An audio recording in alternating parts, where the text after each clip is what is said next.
안녕하십니까. 2021년 6월 26일 최명무 이펙트 시작하겠습니다. 우리가 공직자 또는 공인이라고 한다면 그 앞모습과 뒷모습이 뭐 어느 정도 차이가 나는 것은 불가피하겠습니다만은 될 수 있으면 차이가 나지 않아야 한다. 뭐 이런 거를 모토로 인생을 살아오고 있습니다. 그리고 그런 사람을 훌륭한 사람이라고 우리가 얘기를 하죠. 그럼 그렇지 않은 사람들, 이게 이제 내로남불, 뭐 이렇게 우리가 지적을 하고 저렇게 되면 안 되는데 라고 비판을 하는 대상으로 삼는 것입니다. 근데 바로 김호수 검찰총장, 뭐 잘 아시다시피 검찰총장 후보자가 되면서 정치적 중립성 얘기도 하고 뭐 여러 가지 본인이 하여튼 그 공인으로서의 자세를 흐트러뜨리지 않겠다, 이런 식으로 얘기를 쭉 국민들 앞에 해왔죠. 근데 그 앞모습과 뒷모습이 다른 결정적 장면이 바로 언론에 포착이 됐습니다. 그게 뭐냐면, 왜 직제 개편안, 법무부 직제 개편안이라는 게 있죠. 그 직제 개편안은 오는 29일, 그러니까 오늘 26일이니까 다음 주 화요일 국무회의에서 통과될 예정입니다. 그 통과를 전제로 해서 어제 대규모 검찰 인사가 있었죠. 제가 과거에 대규모로 검찰 인사를 하는 이유가 무엇일까라는 걸 한번 분석해 드린 적이 있습니다. 그거는 대규모라고 한다면 살아있는 권력 수사팀을 다 바꿔도 워낙 대규모기 때문에, 그래 그 뭐 다른 사람들 바꾸는데 그럼 뭐 그 수사팀만 바꾸지 말란 말이야, 이런 게 변명을 하기 위해서 대규모로 할 것이다, 제가 이런 말씀을 드린 적이 있는데 딱 그게 적중을 했습니다. 어제 중간 간부급 검사의 90% 정도를 교체하는 그런 인사를 했다. 근데 그 인사의 전제가 29일 법무부 직제 개편안이 국무회의를 통과한다는 전제로 인사를 발령한 겁니다. 자, 뭐 국무회의 통과야 뭐 별 의미가 없겠죠. 자, 그런데 이제 거기에서 김호수 검찰총장의 태도가 이제 문제가 되는 겁니다. 무슨 얘기냐면, 김호수 검찰총장 주재로 지난 7일이죠. 6월 7일에 대검이 부장회의를 했습니다. 거기에서 대검의 입장이 나왔습니다. 이 법무부 직제 개편안에 대한 입장. 그거는 뭐냐면, 대검은 민생범죄 대응 역량 축소. 이게 뭐냐면 형사부의 직접 수사를 줄인다. 그 다음에 지방검찰청의 형사부에서 뭐 6대 범죄 외의 사건을 수사한다고 할 경우에 그것을 장관 승인을 받도록 한다. 그 다음에 지방 뭐 조그만 뭐 그 검찰청 같은 데 말고, 그러니까 검찰청 말고 지청이 있죠.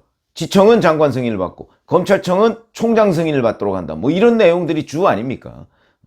그런데 거기에 보면 또 이런 것도 있습니다. 경제 관련 사건에 대한 수사를 할 때는 고소된 사건만 한다.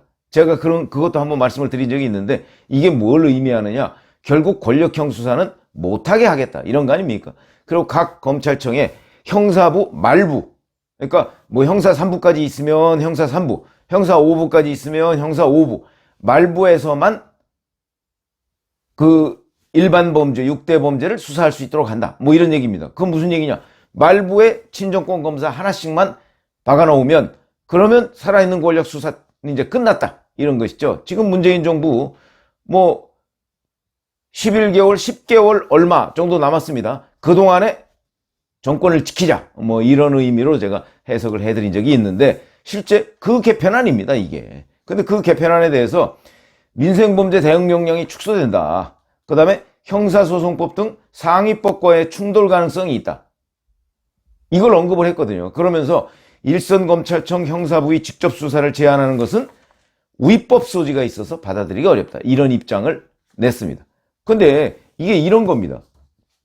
상위법과의 충돌 가능성이라는 것이 형사소송법과의 충돌 가능성인데, 지금 개편안에는 그 부패수사전담부, 반부패 강력부, 그게 아니라 일반 형사부는 아까 제가 말씀드렸듯이 고소가 접수된 경제범죄만 수사하도록 한다, 이런 내용이 포함되어 있는 거죠. 그런데 이거는 형사소송법에 보면 검사는 범죄 혐의가 있을 때 범인, 범죄 사실과 증거를 수사한다, 이렇게 되어 있습니다. 그런데도 불구하고 개편안에는 고소된 경제범죄만 수사한다고 되어 있기 때문에 이게 형사소송법의 원칙과 배치되는 것 아니냐, 이것 때문에 대검이 위법 소지가 있다, 이렇게 얘기를 했는데, 그러면 당연히 그런 의견을 법무부에 내야 될 거 아니겠습니까? 그런데 실제 법무부에 그런 비슷한 의견을 냈다가 법무부가 뭐라고 했는지 그 의견을 긴급히 바꿔서 다시 법무부에 냈습니다. 이게 이제 문제가 되는 겁니다. 그거는 뭐냐면, 그러니까 당초에는 7일날 대검 부장회의에서 결론을 냈던 대로 이 법무부 직제 개편에 대해서 아니 상위법과 충돌, 위법 소지가 있는데 당연히 대검에서는 이걸 반대해야 되겠죠. 그래서 반대 입장을 담아서 공문을 보냈다가 무슨 일이 있었는지 곧바로 그 공문을 다시 보냅니다. 그거는 신중 검토가 필요하다. 이런 식으로 다시 보내게 됩니다. 그러면 이렇게 법무부 직제 개편은 원래 행정안전부 소관이거든요. 그러니까 법무부가 직제 개편안을 이렇게 하겠다는 걸 행정안전부에 보내게 됩니다. 그럼 결국 행정안전부에 남게 되는 대검의 입장은 신중검토지 반대가 아니다. 이런 얘기죠. 그러면 이제 뭐가 문제가 되느냐? 이런 겁니다.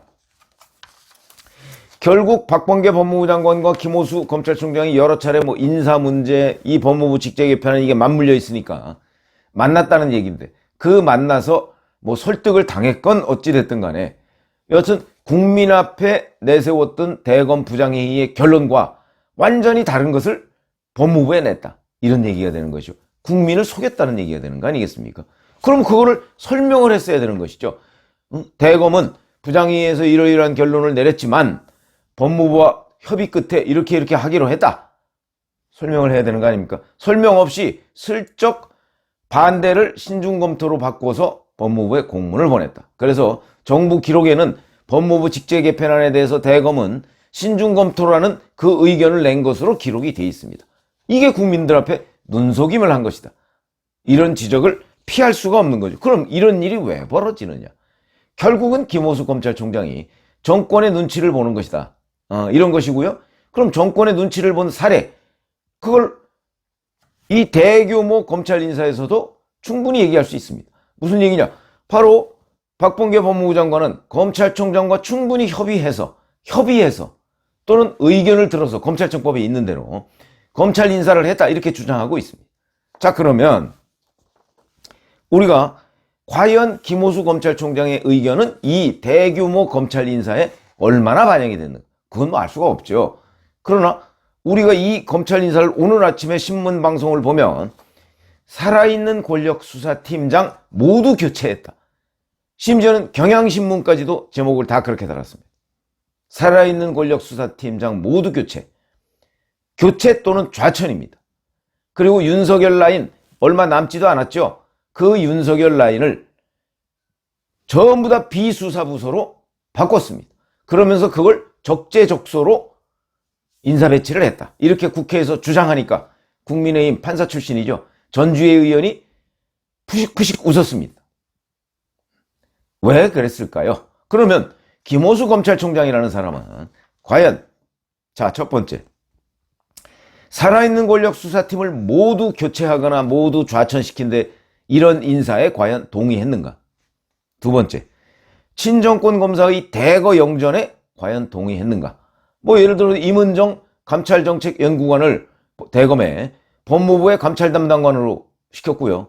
법무부 감찰 담당관이던 박은정 검사를 성남지청장의 중요 요직입니다. 이런 데로 옮겨줬다 하는 이런 친정권 검사들의 대거 영전. 그래서 오늘 어느 신문에 보니까 조, 추, 박 참모진의 대거 영전, 조국, 추미애, 박범계 참모진을 했던 사람들이 대거 영전에서 지금 낙하산으로 서울중앙지검을 장악했다. 그러니까 중앙지검의 중간 수사 지휘자하고 중앙지검장, 이정수 중앙지검장은 또 그 남강고등학교 후배 아닙니까? 박범계 장관의. 그러니까 조국, 추미애, 박범계 사단이 중앙지검의 지휘부와 중간지휘부를 완전히 장악한 겁니다. 이러니까 이제 2중, 3중의 정권수사 방어막을 쳤다. 이렇게 얘기를 하고 있는데 여기에 과연 김호수 검찰총장이 동의를 했는가? 또 하나는 윤석열 검찰총장을 징계할 당시에 법무부 검찰과장이 그 징계의 실무자입니다. 그 사람이 이번에 서울중앙지검 4차장으로 내정이 됐습니다. 그러면 중앙지검 4차장은 뭐냐?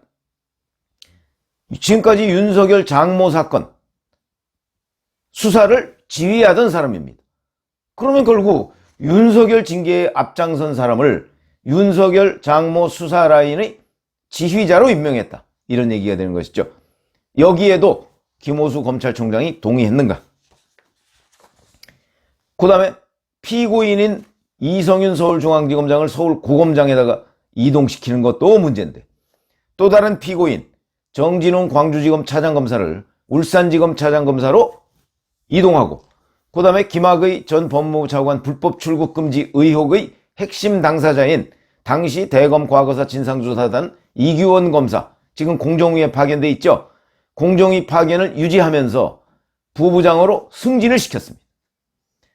친정권 피고인들을 대거 승진 또는 이동시켰다. 이것도 김호수 검찰총장이 동의했는가 하는 부분. 이런 부분에 대해서 김호수 검찰총장이 국민들 앞에 설명을 해야 된다는 것이죠. 본인이 어느 정도나 이런 부당하고, 모든 언론이 부당하다고 지적하고 있는 이런 인사에 대해서 어디까지 관여했는가 하는 부분을 설명을 해야 되고요. 그렇지 않으면 결국 검찰총장이라는 자리가 국민들 앞에 처음에 발표했던 내용과 그 다음에 실질적으로 법무부와의 관계에서 자기들이 행했던 내용이 서로 다르다. 표리부동이죠. 내로남불입니다. 그럼 이런 거를 국민들이 그러면 새로 신임 검찰총장이 꽤 정치적으로 중립 입장을 취하고 있는 모양이다. 이렇게 생각해야 되겠습니까? 아니면 속았다라고 생각해야 되겠습니까? 자칫 잘못하면 지금 김호수 검찰총장은 박범계 법무부 장관의 그저 장식품 정도로 전락하고 있는 것 아니냐, 이런 지적을 받지 않을 수가 없다는 대목에서 김호수 검찰총장이 왜 국민들 앞에 발표했던 내용과 실제 법무부가 했던 내용이 이렇게 다른지, 이 부분에 관해서 해명을 해야 될 것이고, 그 해명이 없으면 결국 앞으로 이제 검찰총장은 장관의 장식품이다, 이렇게 얘기를 해도 할 말이 없어지는 것 아닌가 하는 생각이 들어서, 오늘 김호수 검찰총장이 이 법무부 직제 개편안에 대해서 국민들 앞에서 설명했던 내용과 실제 법무부와 추진했던 내용이 서로 다른 데 대해서 정말 상당한 충격을 받으면서 국민들은 결국 속았다고 생각을 할 텐데, 이런 부분에 대해서 알고 싶어 한다 하는 것을 말씀을 드렸습니다. 앞으로 김호수 검찰총장이 과연 이 살아있는 권력 수사팀을 모두 해체한 이 체제 하에서 어떤 입장을 가지고 어떤 입장을 견지하고 검찰을 지휘할 것인가 하는 부분을 우리가 관심 있게 지켜봐야 될 것이고, 이 대목에서 떠오르는 것이 있습니다. 결국은 정권 눈치. 근데 과거 조선일보에서 칼럼을 쓴 그 법조기자 하나가 이런 제목이 안 돼요 돼요 검찰총장, 이런 제목으로 쓴 적이 있습니다. 그거는 법조계 내부, 검사들 내부에서 김호수라는 사람에 대한 평가. 그게 뭐냐? 처음에는 안 된다고 했다가 나중에는 돼요 돼요 돼요 이러는 스타일이다. 눈치를 엄청나게 보는 스타일이다 라는 얘기가 되는 것인데, 결국 그 칼럼의 내용이 맞았다, 이렇게 최종적으로 결론을 내릴 수가 있겠네요. 그런 점에서 본다면 문재인 정부 이제 10개월여 남았는데, 이 동안에도 사실은 적어도 박범계 법무부와 김호수 검찰체제에서는 전혀 기대할 것이 없다. 근데 제가 어저께 말씀드렸지만 이게 바로 윤석열 전 검찰총장이 대통령 복이 될 수도 있다, 이렇게 말씀드렸습니다. 그만큼 윤석열 전 검찰총장이 검찰총장으로 있어가면서 얼마나 고군분투하고 싸웠는가, 이 정권 사람들과 하는 것을 반대로 오히려 입증시켜주는 것이다. 그러니까 대통령 출마의 명분을 확보해 주는 것이다. 이런 생각이 듭니다. 감사합니다.